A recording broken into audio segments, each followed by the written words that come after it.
حال ہی میں ایک مشہور شخصیت کا انٹرویو ایسا وائرل ہوا کہ اس نے پاکستان میں میڈیا اور صحافتی اخلاقیات پر ایک بہت بڑی بحث چھیڑ دی۔ تو آج ہم اسی معاملے کی گہرائی میں جائیں گے کہ آخر ہوا کیا تھا اور اس ایک واقعے کے پیچھے چھپے بڑے سوالات کیا ہیں۔ اور اس ساری بحث کا خلاصہ شاید سوشل میڈیا پر ایک صارف کے ان الفاظ میں ہے جو آگ کی طرح پھیل گئے۔ ارشاد بھٹی صاحب، یہ صحافت نہیں، یہ خالص غلاظت ہے۔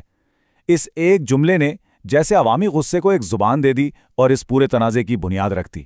تو سوال یہی اٹھتا ہے کہ آخر ایک سیلیبریٹی انٹرویو میں ایسا کیا ہو سکتا ہے کہ وہ پورے ملک میں صحافت کے اصولوں پر ایک قومی بحث کا آغاز کر دے؟ آئیے اسی سوال کا جواب تلاش کرتے ہیں۔ تو چلیں سب سے پہلے بات کرتے ہیں اس انٹرویو کی جہاں سے یہ سارا طوفان شروع ہوا۔ بات شروع ہوئی تھی اداکارہ میرا کی نئی فلم سائیکو کی پروموشن سے۔ وہ اسی سلسلے میں ایک پوڈ کاسٹ میں آئی تھی۔ مطلب مقصد بالکل صاف تھا، فلم پر بات کرنا۔ لیکن پھر ہوا یہ کہ بات چیت فلم سے ہٹ کر کہیں اور ہی چلی گئی۔ ان سے ان کی ذاتی زندگی، پرانے تعلقات اور ماضی کے تنازعات پر سوالات ہونے لگے۔ یہاں تک کہ دوسرے اداکاروں جیسے سعود اور ہمایوں سعید کے حوالے سے بھی بات ہوئی اور ایک ہسپتال پروجیکٹ اور اس کے فنڈز کا بھی ذکر آیا۔ میرا نے کئی بار کوشش کی کہ بات واپس فلم پر آئے، لیکن جب سوالات کا رخ نہیں بدلا تو آخرکار انہوں نے اپنا مائک اتارا اور انٹرویو چھوڑ کر چلی گئیں۔ اور یہی وہ لمحہ تھا، وہ کلپ جو دیکھتے ہی دیکھتے ہر جگہ وائرل ہو گیا۔ اب اس واقعے کے بعد کیا ہوا؟ کہانی یہاں ختم نہیں ہوئی، بلکہ یہاں سے دو بالکل الگ اور ایک دوسرے سے بالکل مختلف کہانیاں شروع ہوئیں۔ ایک طرف تو سوشل میڈیا اور عوام کی شدید تنقید تھی کہ یہ کیسے غیر مناسب اور ذاتی سوالات تھے، یہ صحافت نہیں بلکہ ریٹنگز کے لیے کسی کی عزت کو پامال کرنا ہے۔ دوسری طرف صحافی ارشاد بھٹی کا اپنا موقف سامنے آیا۔ ان کا کہنا تھا کہ یہ کوئی عام انٹرویو نہیں بلکہ ایک معاوضے پر مبنی پروگرام تھا اور تمام موضوعات پہلے سے طے شدہ تھے۔ ان کے مطابق جو چھوٹے چھوٹے کلپس وائرل ہوئے ہیں وہ پوری کہانی نہیں بتاتے۔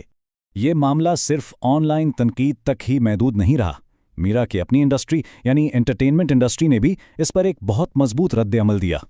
انڈسٹری کے بہت سے بڑے ناموں نے، خاص طور پر ساتھی اداکاروں نے میرا کی حمایت میں آواز اٹھائی۔ ان سب کا ایک ہی مطالبہ تھا کہ سینئر فنکاروں کو بلکہ کسی بھی مہمان کو عزت دی جانی چاہیے۔ جیسے کہ اداکارہ مایا علی نے کہا، میرا ایک سٹار ہیں اور رہیں گی جو وقار کی مستحق ہیں، خاص طور پر جب انہیں مہمان کے طور پر مدعو کیا جائے، اور یہ بات بہت سے لوگوں کے دل کو لگی۔ اداکارہ زارا نور عباس نے ایک بہت ہی اہم نقطہ اٹھایا۔ انہوں نے اس دوہرے معیار کی طرف اشارہ کیا کہ کیا ایسے ہی ذاتی اور متنازع سوالات کسی مرد اداکار سے بھی پوچھے جاتے؟ وہیں اداکارہ صبا فیصل نے میزبان کی پیشہ ورانہ ذمہ داری پر زور دیا۔ ان کا کہنا تھا کہ یہ ہوسٹ کی ذمہ داری ہے کہ وہ اپنے مہمان کو عزت دے اور ایسے سوالات سے بچے جو انہیں انکمفرٹیبل کریں۔ اور دیکھیں، بہت سے لوگوں کے لیے یہ کوئی پہلی بار نہیں ہوا۔ لوگوں نے یاد دلایا کہ ماضی میں بھی ایسا ہو چکا ہے جب ایک دوسرے میزبان نے میرا کا مذاق اڑایا تھا اور تب سونیا حسین نے ان کا دفاع کیا تھا۔ تو کئی لوگوں کے لیے یہ ایک الگ تھلگ واقعہ نہیں بلکہ ایک پیٹرن کا حصہ ہے۔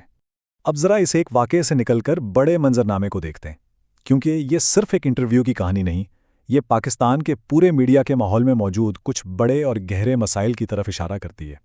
اس کو سمجھنے کے لیے ایک اصطلاح استعمال ہوتی ہے، میڈیائزیشن۔ اس کا مطلب کیا ہے؟ یہ وہ عمل ہے جس کے ذریعے میڈیا کسی بھی معاشرے میں اتنا مرکزی کردار ادا کرنے لگتا ہے کہ وہ سیاست اور ثقافت دونوں پر گہرا اثر ڈالنا شروع کر دیتا ہے۔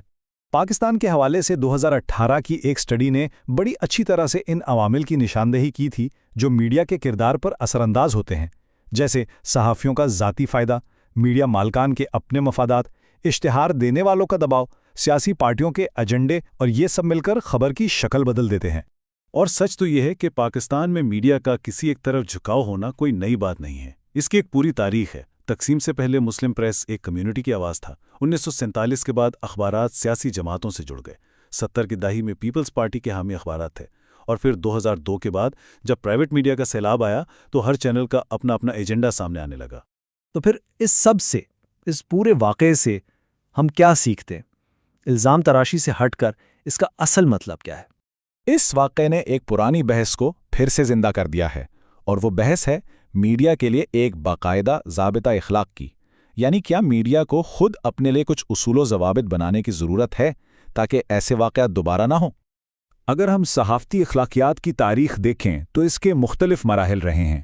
شروع میں ریاستی کنٹرول تھا، پھر پریس کو آزادی ملی، پھر موضوعی صحافت کا دور آیا، پھر سماجی ذمہ داری کا تصور آیا، اور آج ہم جس دور میں ہیں وہ ہے مخلوط میڈیا کا دور۔ یہ بہت پیچیدہ ہے، جہاں روایتی اور نیا ڈیجیٹل میڈیا آپس میں مل گئے ہیں، اور یہ واقعہ اسی پیچیدہ ماحول کی ایک مثال ہے۔ تو آخر میں سوال یہی رہ جاتا ہے کہ وائرل کلپس اور پرسنل برانڈز کے اس دور میں ایک مشکل سوال اور خالص غلاظت کے بیچ کی لکیر آخر کون کھینچے گا؟ یہ وہ سوال ہے جس کا جواب شاید ہم سب کو مل کے ہی تلاش کرنا ہے۔